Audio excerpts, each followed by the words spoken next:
کۆتاییەکانی ساڵی 1970 و سەرەتای ساڵی 1970 ئێران شۆڕشێکی جەماوەری بەرفراوانی بەڕێبەرایەتی پیاوانی ئاینی لەسەر و هەموویانەوە ئیمام خومەینی بەخۆیەوە بینی.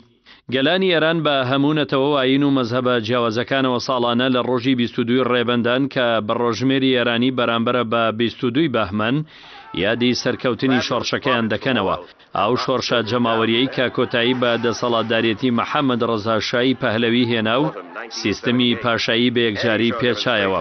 دەسەڵاتی پاشایی پەهلەوی حکمی ئاگر واسنی بۆ چەوسانەوەی سەرجەم گەلانی ئێران بەکارێنا و دەیان سەرۆکۆز و خێڵی کورد و لوڕ و بەختیاریەکانی بۆ ماوەی چەندین ساڵ زیندانی کرد. هەروەک لە ساڵی 1946 کۆماری کوردستانی هەڵوەشاندەوە و پێشەوە قازی محەممەدی لە سێدارەدا و لە ساڵی 1975 جارێکی تر محەممەد ڕەزا شای پەهلەوی گورزێکی گورچەک بڕی لە کوردایەوە و بە ڕێکەوتنامەی جەزایی نسکۆی بە شۆڕشی کوردستانی باشوورێنا و شۆڕشێکی 14 ساڵەی بە 14 ڕۆژ تواندەوە. کۆتایی ساڵانی هەفتاکانی سەدەی ڕابردووی ئیمام خومەینی لە ماڵەکەی خۆی لە باشووری خۆراوای شاری پاریسی فەڕەنسا دەستی کرد بە جموجۆڵی سیاسی و هاندانی گەلانی ئێران بۆ کۆتاییێنان بە سیستمی پاشایی.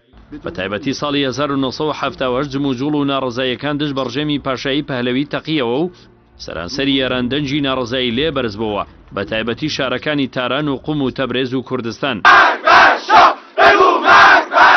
محەممەد ڕەزا هەوڵی زۆری دا کە خۆپیشاندانەکان بە شێوەیەکی هێمنانە دامرچێنێتەوە، بەڵام سەرکەوتوو نەبوو.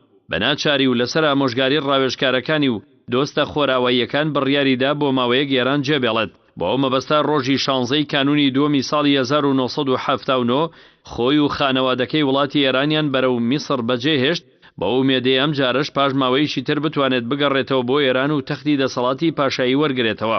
هەر هەمان ڕۆژ شاپور بەختیاری کرد بە سەرۆکوەزیران و لە کەشوهەوایەکی زۆر سارد و بارودۆخێکی غەمگیندا ماڵاوایی لە ئێران کرد. مێژونوسانە و سەفەرەی شایان ناوناوە سەفەری بێگەڕانەوە.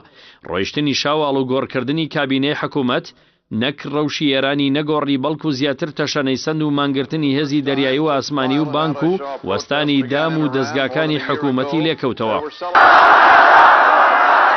ڕۆژی 1 شوباتی ساڵی 1970 ئیمام خومەینی لە پاریسەوە گەڕایەوە بۆ تاران و لە ئاپۆرایەکی ملیۆنیدا پێشوازی لێکرا. بەختیار داوای دانوستاندنی لە ئیمام خومەینی کرد، بەڵام ئەو ڕەتی کردەوە و داوای ڕۆشتنی سەرۆکوەزیرانی کرد. ئیتر بەو ماوەی 10 ڕۆژ شاری تاران لە نێوان لایەنگرانی شۆڕش و هێزی حکوومەتدا کەوتە کێشمەکێش و لە کۆتاییدا هێزی سەربازی ئێران بێلایەنی خۆی ڕاگەیاند.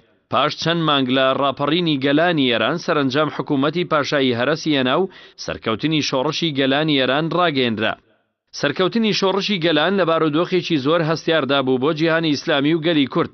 بە سەرکەوتنی ئەو شۆڕشە و هاتنە سەرکاری کۆماری ئیسلامی ئێران بزوتنەوە و ڕەوتە ئیسلامیەکان لە جیهاندا گەشەیەکی گەورەیان بەخۆیانەوە بینی.